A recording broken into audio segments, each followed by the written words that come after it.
बहुत समय पहले की बात है। एक महाज्ञानी पंडित हिमालय की पहाड़ियों में कहीं रहते थे।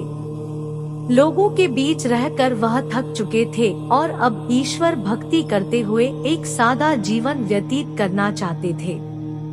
लेकिन उनकी प्रसिद्धि इतनी थी कि लोग दुर्गम पहाड़ियों, सकरे रास्तों, नदी झरनों को पार करके भी उससे मिलना चाहते थे।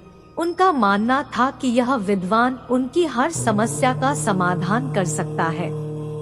इस बार भी कुछ लोग ढूंढते हुए उसकी कुटिया तक आ पहुँचे। पंडित जी ने उन्हें इंतजार करने के लिए कहा। 3 दिन बीत गए। अब और भी कई लोग वहां पहुंच गए। जब लोगों के लिए जगह कम पड़ने लगी तब पंडित जी बोले, आज मैं आप सभी के प्रश्नों का उत्तर दूंगा, पर आपको वचन देना होगा कि यहाँ से जाने के बाद आप किसी और से इस स्थान के बारे में नहीं बताएंगे, ताकि आज के बाद मैं एकांत में रहकर अपनी साधना कर सकूं। चलिए अपनी अपनी समस्याएं बताइए। यह सुनते ही किसी ने अपनी परेशानी बतानी शुरू की, लेकिन वह अभी कुछ शब्द ही बोल पाया था कि बीच में किसी और ने अपनी बात कहनी शुरू कर दी। सभी जानते थे कि आज के बाद उन्हें कभी पंडित जी से बात करने का मौका नहीं मिलेगा, इसलिए वे सब जल्दी से जल्दी अपनी बात रखना चाहते थे। कुछ ही देर में वहां का दृश्य मछली बाजार जैसा हो गया और अंततः पंडित जी को चीख कर बोलना पड़ा, कृपया शांत हो जाइए। अपनी अपनी समस्या एक पर्चे पे लिखकर मुझे दीजिए।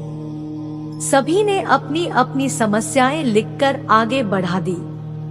पंडित जी ने सारे पर्चे लिए और उन्हें एक टोकरी में डालकर मिला दिया और बोले, इस टोकरी को एक दूसरे को पास कीजिए।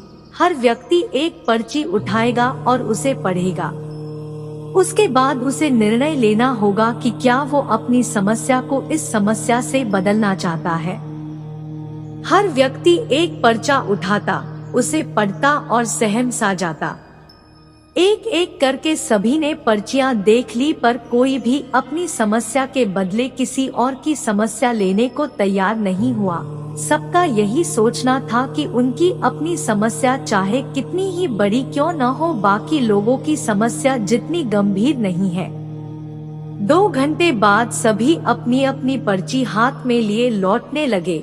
वे खुश थे कि उनकी समस्या उतनी बड़ी भी नहीं है जितना कि वे सोचते थे। दोस्तों, ऐसा कौन होगा जिसकी लाइफ में एक भी प्रॉब्लम न हो? हम सभी के जीवन में समस्याएं हैं। कोई अपनी हेल्थ से परेशान है तो कोई लैक ऑफ वेल्थ से। हमें इस बात को एक्सेप्ट करना चाहिए कि लाइफ है तो छोटी बड़ी समस्याएं आती ही रहेंगी। ऐसे में दुखी होकर उसी के बारे में सोचने से अच्छा है कि हम अपना ध्यान उसके निवारण में लगाएं, और अगर उसका कोई सल्यूशन ही न हो तो अन्य उत्पादक चीजों पर फोकस करें। हमें लगता है कि सबसे बड़ी समस्या हमारी ही है, पर यकीन जानिए इस दुनिया में लोगों के पास इतनी बड़ी बड़ी प्रॉब्लम्स हैं कि हमारी तो उनके सामने कुछ भी नहीं। इसलिए ईश्वर ने जो भी दिया है उसके लिए आभारी रहिए और एक खुशहाल जीवन जीने का प्रयास करिए।